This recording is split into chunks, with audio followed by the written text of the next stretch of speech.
Ai, ai, ok, voltando. Entrou um telefonema aí, sabe, e me desgraçou, sabe, desconectou o vídeo, tá certo? Eu voltei aqui, tá certo? Eu tava falando do Niccolò Machiavelli, tá certo? E tava falando do Cesare Borgia, que foi o irmão da Lucrécia, certo? Porra, bicho, olha. E os dois eram irmãos e filho do Rodrigo Borgia, certo? Mas o Maquiavel foi assim, eu falei que ele estava desempregado, sabe? E ele estava ali, ele ficava cercando ali a nobreza, sabe? As cortes ali, sabe?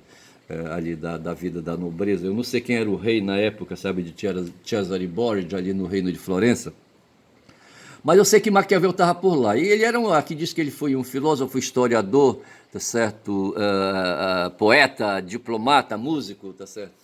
E ele, então, era um cara assim, cabeçudo, como eu disse ontem, sabe? Um cara cheio de ideias, tá certo? Como eu sou um cabeçudo também, um cara cheio de ideias. É por isso que eu tô aqui nesse vídeo falando dessas besteiras aí, feito um caboclo falador, tá certo? E dando bom dia a cavalo. Mas assim, o Maquiavel era um desses também que dava bom dia a cavalo, tá certo? E ele tentou, sabe, aí compareceu, sabe, perante o Cesare Borgia, certo? Eu não sei se ele compareceu primeiro com o Rodrigo, sabe? O Rodrigo, não, não, fala lá com meu filho, agora eu tô muito ocupado aqui no papado, eu não posso te atender. Aí o Maquiavel foi lá com Cesare Borgia e ali, sabe, e falou, sabe, a essa altura ele era conhecido, sabia, sabe, e apresentou ali o manuscrito, sabe, do livro dele, sabe, enfim. E dentre outras coisas, sabe, esse livro entra aí, sabe, para a historiografia literária, sabe, no campo da ciência política, como sendo aí um manual, sabe, um manual de cabeceira. Aí quando eu falo, que ensina aí como é que ensina como é que o agente político, sabe, tem que fazer quando pega o governo, sabe, para ele se manter no governo, tá certo? O Sun Tzu dizia alguma coisa a respeito, e eu saio daqui então, é do Niccolò Machiavelli, se for preciso eu volto depois, em outra ocasião, mas não hoje mais, tá certo?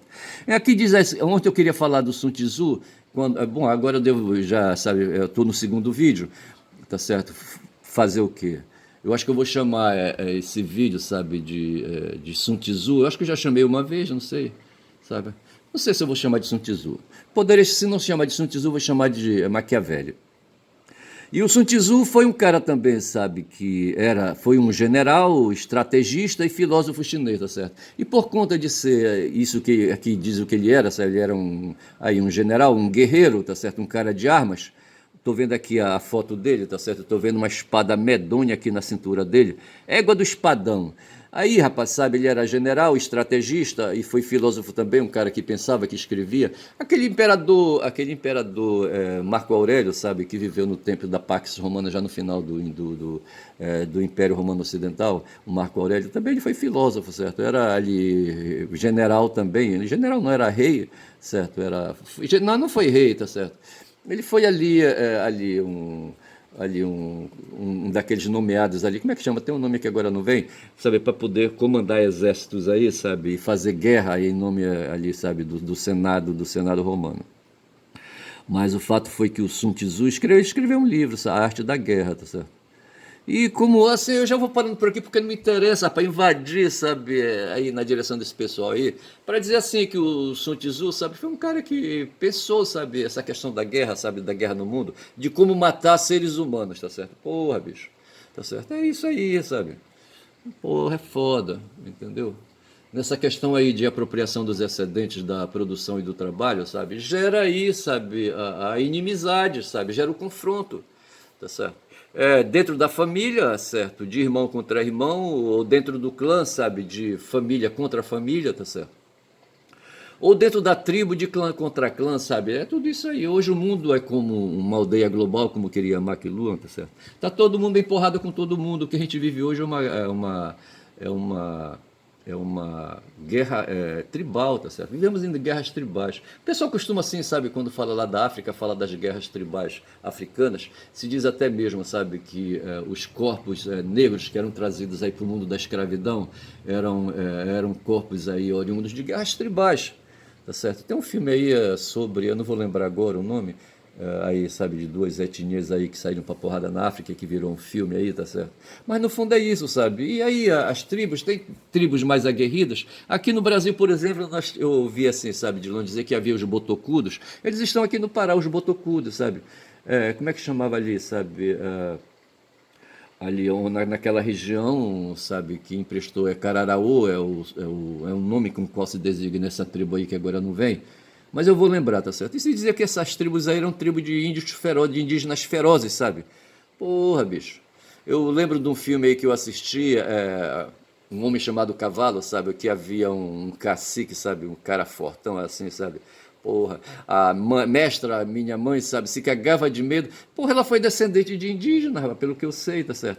Mas ela, quando falava de guerras tribais, sabe, ela falava de borduna. Ela se cagava de medo de borduna, que são os cacetões assim, sabe? Se o Sun Tzu tá na foto aí, sabe, com um espadão do caralho. A mestra falava, os indígenas, nossos indígenas aqui, sabe, não dominavam o ferro, sabe, o metal. Eles usavam madeira, rapaz, madeira da mata, tá certo? E fazia uns cacetões imensos, rapaz. Não sei como é que era, não sei se era de mouracatiara, sabe? De acapu, como é que chama aquele outro pau forte pra caralho, tá certo? Sabe, de pau de âmago, sabe? E fazia uns cacetões pra bater, rapaz, na cabeça, sabe? Na cabeça dos inimigos, sabe? Estourar a cabeça dos inimigos. E mestra, sabe? Se cagava de medo, sabe? Ela conta umas histórias de que às vezes acontecia de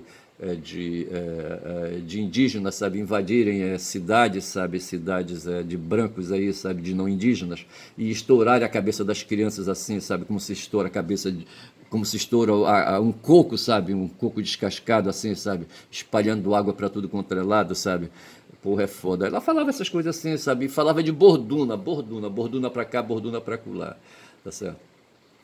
Então é assim que eu vejo, sabe? E o Sun Tzu falava dessa porra aí, sabe? Dessa matança, sabe? De humano contra os próprios humanos, tá certo? É um absurdo isso, um absurdo o que tá acontecendo hoje, bicho, sabe?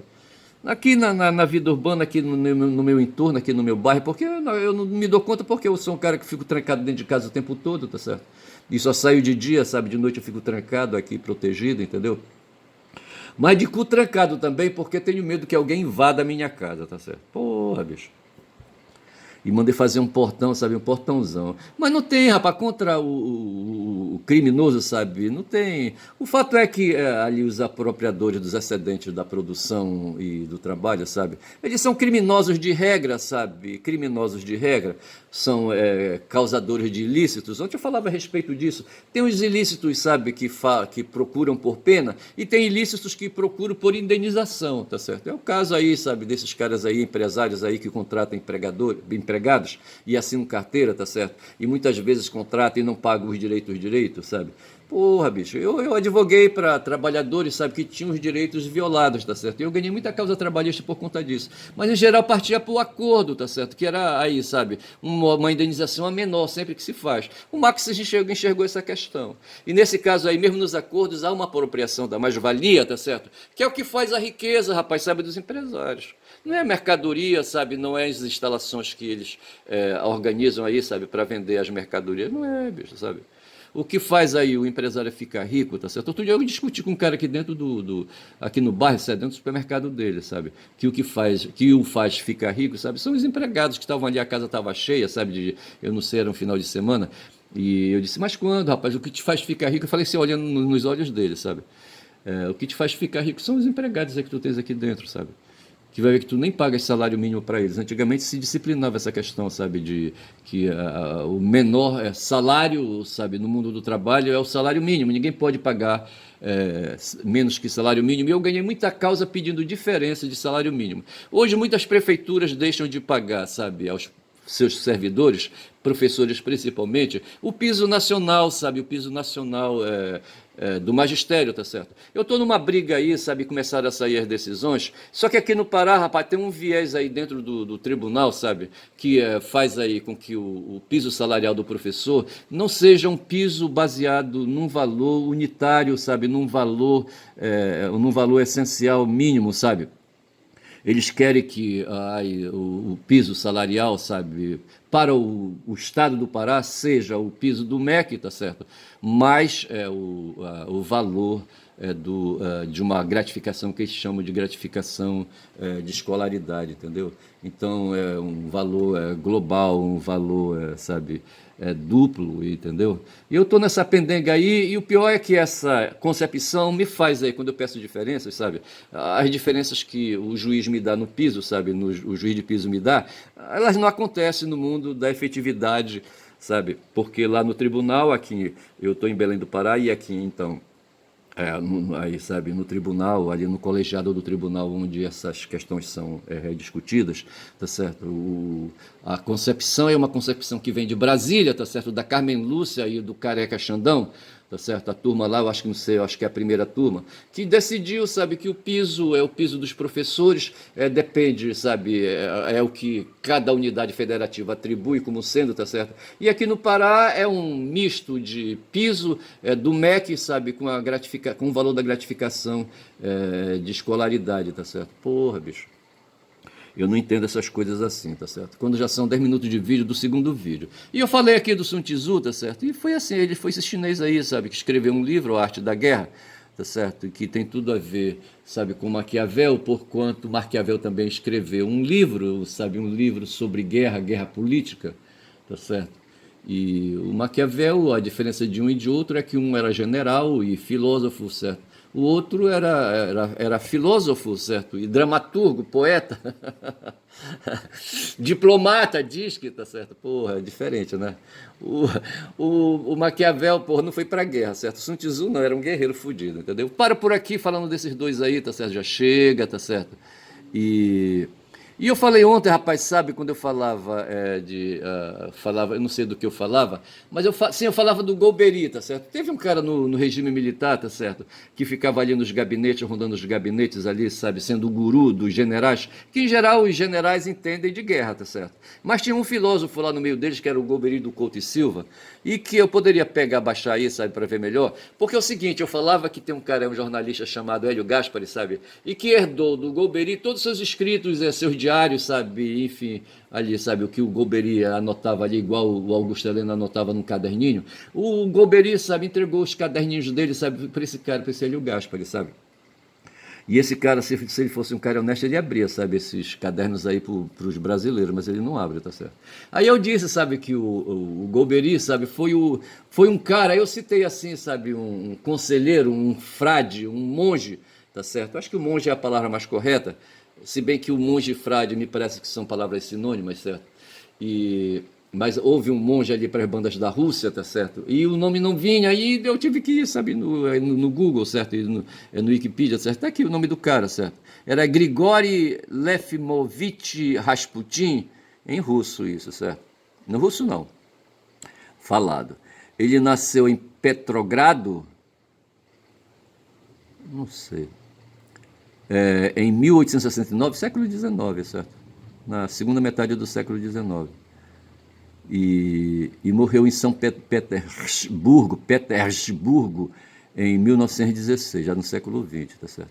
Foi um místico russo, autoproclamado homem santo e filósofo que se aproximou da família do czar Nicolau II e se tornou a figura politicamente influente no final do período imperial. Eu acho que a mulher, sabe, do Nicolau II, acho que era Catarina. Era Catarina? Não sei se era Catarina.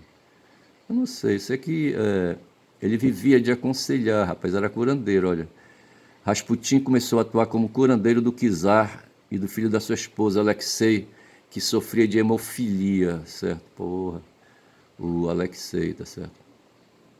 E era visto por alguns russos como um místico visionário e profeta, e por outros como um charlatão. Esse cara teve um fim trágico aqui, sabe, que eu vou deixar para quem estiver interessado, que veja aí. Tá certo? Estou aqui com a foto, Rasputin com sua esposa, Praskovia. Aqui fala se a esposa, ele não era monge então, tá certo? Dubrovina e sua filha Maria Rasputina, tá certo? Pô, então ele não foi quem eu pensava que ele tivesse sido, sabe? Que ele tivesse sido monge, tá certo? Porra. Aqui fala do assassinato dele, certo? O assassinato dele, deixa me ver aqui. Ele foi encontrado, rapaz, congelado dentro de um rio, sabe? Não sei como é que é o rio ali. Ele foi brutalmente assassinado em 1918, certo? De acordo com Pavei Milukov, em maio de 1914, Rasputin tinha se tornado um fator influente na política russa. Em 14, ele chegou à capital, chegou da capital em Petroskoye, onde eu acho que ele vivia, certo? E saiu de casa para atender um telegrama que havia recebido, voltando para casa de repente, foi atacado por Kionia Guseva, Esta mulher que tinha o rosto escondido com um lenço preto aproximou-se dele e tirou um punhal esfaqueando-o no estômago, logo acima do umbigo. Rasputin afirmou que ele correu pela rua com as mãos sobre a barriga. Gusseva alegou que ela o perseguiu, mas Rasputin pegou uma vara do chão e a atacou. Coberto de sangue, Rasputin foi levado para sua casa e pouco antes da meia-noite chegou um médico da aldeia vizinha que o operou à luz de vela. Ele foi transportado por um barco a vapor, tá certo, para algum lugar, acompanhado de sua esposa.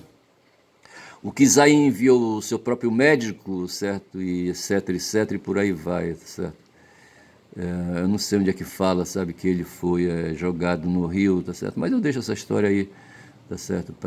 Deixo essa história aí para quem quiser interessado, veja. Porque o que interessava para mim era só falar, sabe, que o Golbery funcionava assim, como se fosse esse cara aí, sabe, que atuava na corte. Aqui diz que ele era um curandeiro, sabe, que cuidava do filho do czar.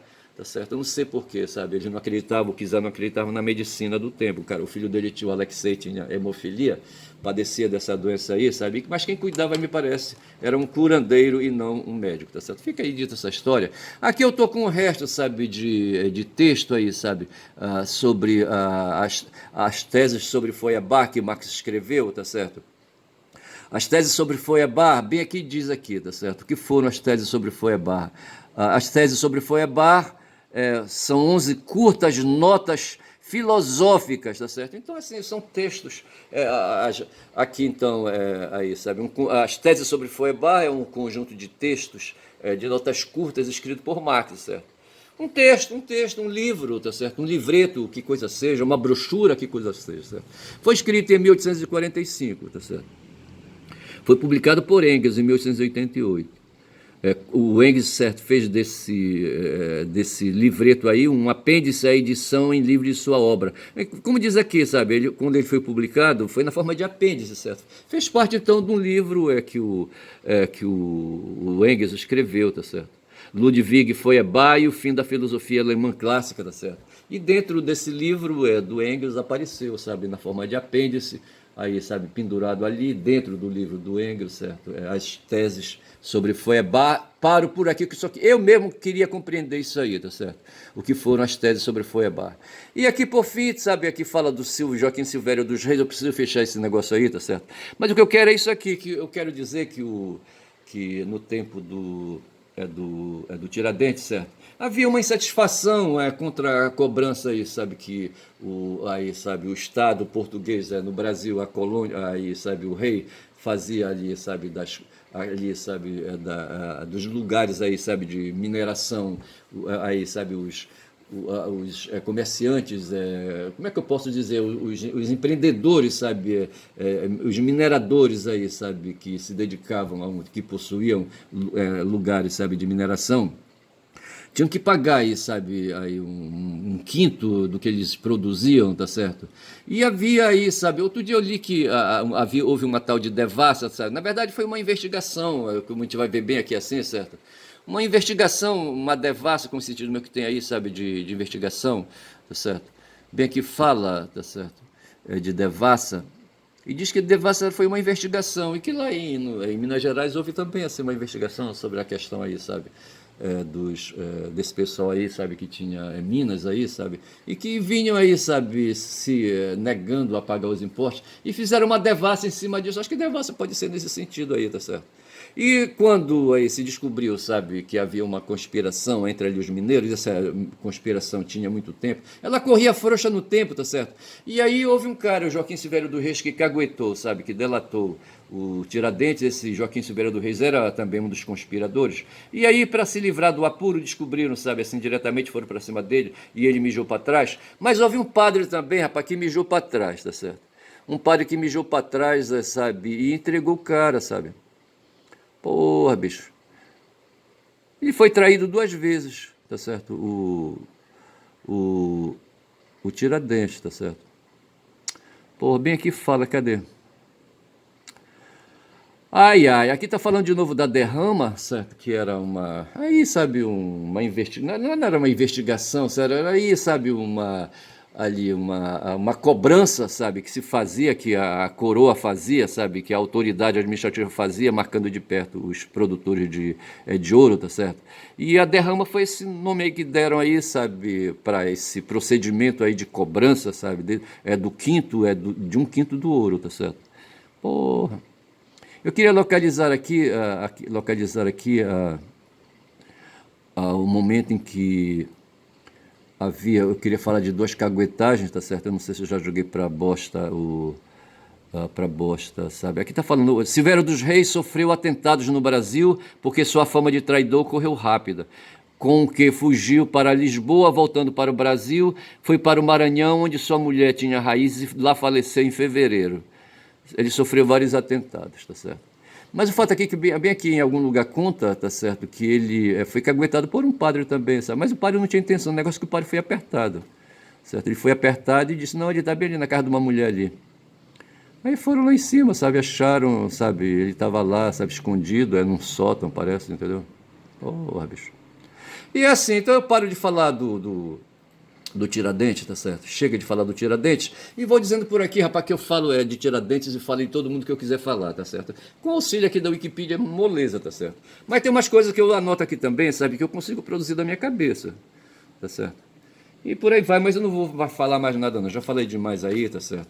Eu não sei se o nome desse vídeo eu coloco Rasputin, eu coloco Rasputin, acho que eu vou colocar Rasputin só de bandalheira para lembrar do Hélio Gaspari, sabe, esse cara aí, sabe, que fala do Goberido Couto e Silva, sabe? E que reporta essa história de novo aí, rapaz, do golpe militar, rapaz, que está acontecendo no Brasil, rapaz, essas confusões todas aí, com processo para cá, processo para lá, tá certo? O Gaspari, eu acho que era isso que eu queria lembrar, sabe? Ele disse, não, tudo bem, o Bolsonaro vai ser processado, vai ser condenado, tá certo? Mas ele não vai puxar cana porque ele vai fugir. Foi essa a razão porque ontem, sabe, eu comecei fazendo uma performance de uma música do Gil, tá certo? Vamos fugir deste lugar, baby. Para dizer assim, sabe, que essa é a proposta do Bolsonaro. Eu vou fugir, bicho, não adianta, eu vou fugir. É mais ou menos essa coisa aí, sabe, que o personagem do Kevin Spacey, sabe? Só que ele não queria fugir, ele queria voltar para casa, certo? Ele estava ali num abrigo de doentes, de portadores de transtornos mentais, tá certo? E ele queria voltar para K-Pax, tá certo? Só que ele não volta, entendeu? Porque, na verdade, ele não era de K-Pax, certo? Não era de K-Pax. Ele era Robert Porter, um estadunidense ali, sabe, acometido de transtorno mental, tá certo? Porque ali, sabe, emocionalmente ele foi abalado porque perdeu a família, tá certo? E dessa forma sumiu. Mas assim, então, vou chamar este vídeo de Rasputin, sabe, em homenagem àquele curandeiro que acudiu a família do Nicolau II, tá certo? Eu disse que eu imaginei a Catarina II. Disseram que a Catarina II, sabe, era uma mulher tarada por sexo, como é que chama? Manifomaníaca. A Catarinona, certo? Quando fala Catarina II, sabe, me parece que disseram que ela era fortuna, tá certo? Uma mulher grande, uma russa grande, entendeu? Porra, bicho, uma russona. E tarada, bicho, ela devia ter testosterona, aquela mulher em excesso. Mas assim, fico por aqui, falo essas besteiras porque eu sou um caboclo falador, tá certo? Caboclo falador, descendo aí, sabe, em Canoas aí, subindo aqui. No Marajó eu não falo tanto, no Marajó eu ando de barco, tá certo? Mas lá para minhas bandas também, lá para as bandas do Xingu, eu andava de reboque, tá certo? De canoa muito pouco, certo? Mas canoa e barco tudo é canoa, tá certo? Eu sou um caboclo falador que sobe e desce e vai cortando, sabe? E no rio nem sempre vai pelo canal, tá certo? Às vezes é preciso fazer ali, sabe? Tentar encurtar caminho e a gente vai pelos furos. E pelos furos a gente vai. Certa vez de montaria eu desci um Paraná, tá certo? O Paraná é um furo, tá certo? É um furo, um desvio que você anda aí, sabe? A água quando vem e tá grande, sabe? Ela vai cortando a terra e vai fazendo vários caminhos aí, tá certo? E às vezes um caminho torto chega num lugar, assim, sabe? Aí, gastando menos tempo, tá certo? É o que a gente chama de Paraná, de furo, e eu fico por aqui. Lá no Xingu tinha um furo do Cedro, já assim, perto lá da Cachoeira do Espelho, tá certo? Para escapar da grande corredeira ali do Jabuti, tá certo? Se entrava por um furo, tá certo? O furo do Cedro, que era um desvio, tá certo? Na verdade era um acovardamento, sabe? O medo de encarar o Jabuti, uma corredeira imensa, forte, tá certo? E precisava ter poder para encarar o Jabuti, aí se ia pelo furo do Cedro ali, sabe? Com esperteza, ali com fraude, entendeu? Tentando passar a perna no Jabuti, tá certo? Que é uma corredeira que tem ali nas imediações da Cachoeira do Espelho. Bom dia, meu nome é Ernest, quem fala muito dá Bom Dia Cavalo. Este é o nome do meu canal, bom dia.